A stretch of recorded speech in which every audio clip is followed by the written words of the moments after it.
नमस्कार साथियों, आप सभी का वैभव स्टडी पॉइंट पर स्वागत है। आज की इस वीडियो में यूपी टेट 2011 में आए हुए गणित के सवालों को हल करेंगे।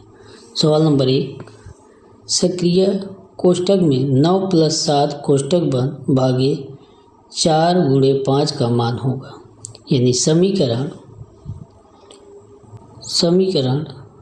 कोष्ठक में 9 + 7 भागे 4 × 5।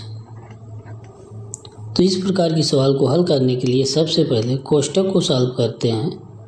तो कोष्ठक में 9 × 7 = 16 कोष्ठक बंद भागे 4 × 5। तो कोष्ठक के बाद भाग देंगे तो 16 भागे 4 × 5, 4 × 4 = 16 बराबर 4 × 5 बराबर 4 × 5 = 20। यानी इस समीकरण का मान 20 आएगा। तो इसलिए विकल्प नंबर सी सही है।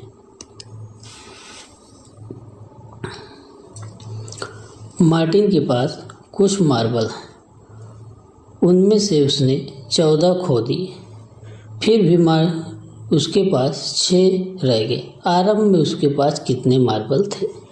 मार्टिन के पास कुछ मार्बल थे जिसमें से 14 खो गए और उसके बाद अब भी 6 रह गए। तो मार्टिन के पास 14 खो गए प्लस 6 अभी बचे हैं बराबर 14 × 6 = 20। यानी मार्टिन के पास आरंभ में कुल 20 मार्बल थे, जो विकल्प नंबर बी में, इसलिए विकल्प नंबर बी सही है।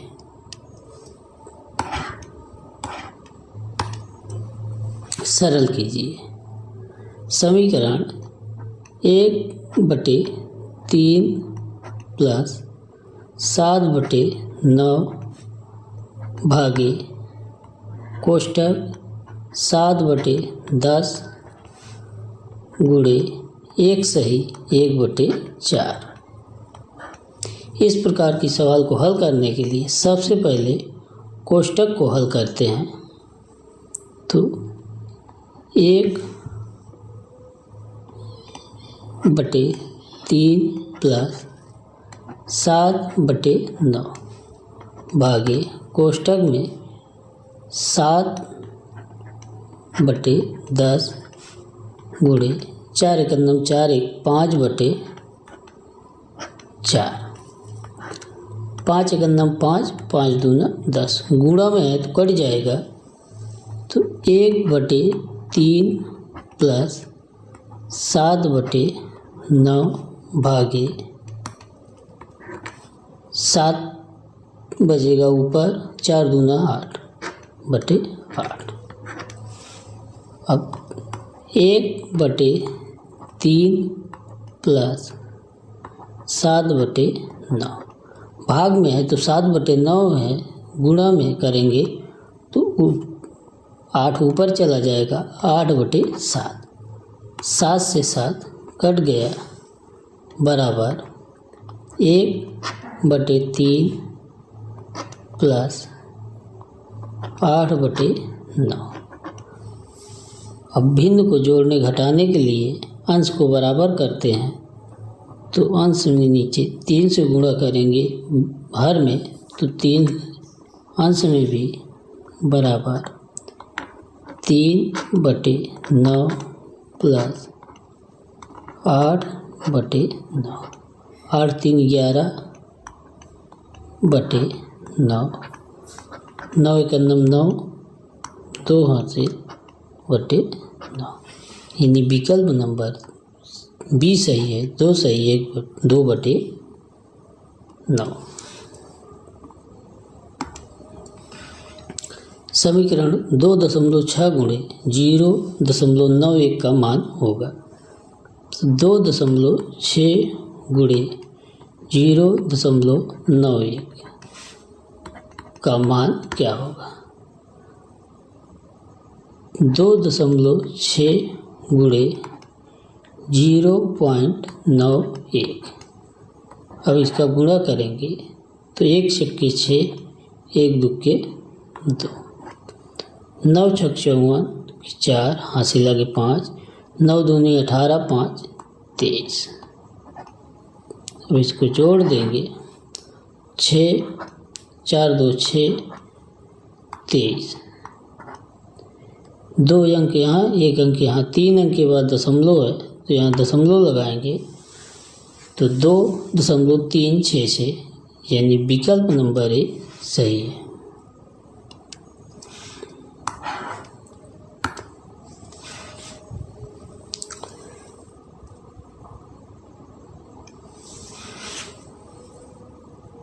√64 माइनस √64 का मान होगा। तो सबसे पहले हल करने के लिए 64 का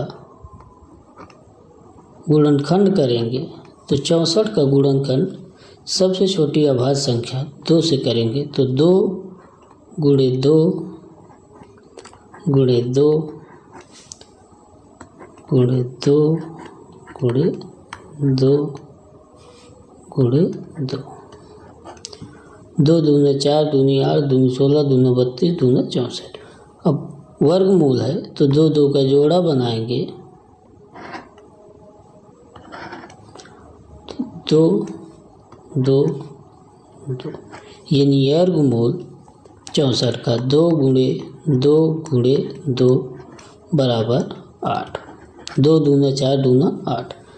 अब 64 का घनमूल यानी 3 का जोड़ा बनाएंगे, 3 3, तो 1 2 यहाँ पे 1 2 यहाँ, यानी 64 का घनमूल बराबर 2 गुणे 2 बराबर 4।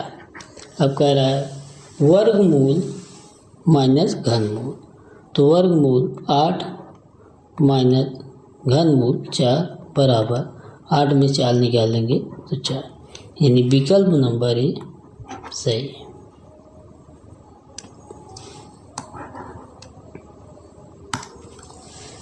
माइनस 0.008 का घनमूल क्या होगा? माइनस 0.008 का घनमूल क्या होगा? तो सबसे पहले 8 का गुणनखंड करेंगे तो 0.2 गुणे 0.2 गुणे 0.2। अब 3 संख्या है तो 0.2, 0.008 का घनमूल 0.2 होगा, माइनस है तो माइनस लगा देंगे तो विकल्प नंबर बी सही है।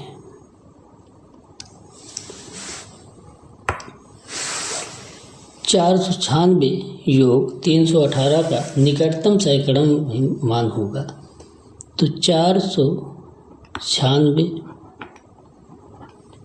प्लस 318, अब इसको जोड़ देंगे तो 8 6 14 के 4, 9 1 10, 1 11, 4 3 7 1 8, यानी 496 और 318 का योग 814 होगा।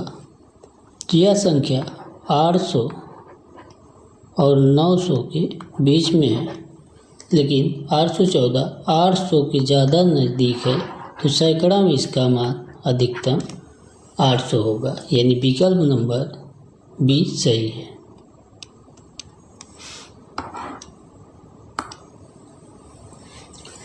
चार सही, 4 माइनस 1/7 का मान होगा।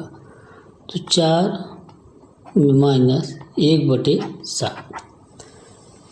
अब इसको घटाने के लिए हर को बराबर करेंगे तो 4/7 माइनस 1/7। अब अंश में भी 7 से गुणा कर देंगे तो हो जाएगा 7 चौक 28 माइनस 1/7। 28 में 1 निकालेंगे तो 27/7। 7 3 21, यहाँ हासिल बचे 6 6 6/7, यानी इसका सही मान 3 सही 6/7 होगा। यदि 27 में हम 3 से 7 से भाग देंगे तो 7 त्रिक 21, 7 में 6 निकालेंगे, 1 निकालेंगे तो 6 बचेगा, यानी 3 सही 6/7 विकल्प नंबर सी सही है।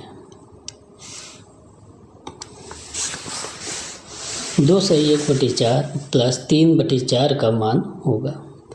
तो 2 सही 1/4 प्लस 3/4 का मान होगा। तो 4 दूना 8, 1 9/4 प्लस 3/4। अब जोड़ देंगे, 9 3 12 बराबर 12/4, 4 तिहाई 12, यानी इस समीकरण का मान 3 होगा, यानी विकल्प नंबर डी सही है। एक आयताकार टंकी की लंबाई 6 मीटर, चौड़ाई 2.4 मीटर तथा गहराई 1 मीटर है। आधा भरा हुआ टंकी में जल का आयतन। तो टंकी का आयतन बराबर लंबाई गुणे चौड़ाई गुणे ऊंचाई। तो आयतन बराबर L गुणे B गुणे H बराबर लंबाई 6 मीटर गुणे चौड़ाई 2.4 मीटर गुणे ऊंचाई 1 मीटर। अब सबको गुणा करेंगे तो 6 चौक 24 की 4, 6 दूनी 12, 2 14, एक अंक के बाद दशमलव है तो 14.4, यानी टंकी का आयतन 14.4। लेकिन आगे कह रहा है आधी भरी हुई टंकी में जल का आयतन, यानी यदि कुल आयतन 14.4 है तो आधे भरी हुई बटे 2, तो 2 दूना 4, 2 7 14, यानी आधी भरी हुई टंकी का मान में जल का मान 7.2 मीटर क्यूब होगा, यानी विकल्प नंबर डी सही है। आज के लिए इतना ही। वीडियो अच्छी लगी लाइक करें, चैनल को सब्सक्राइब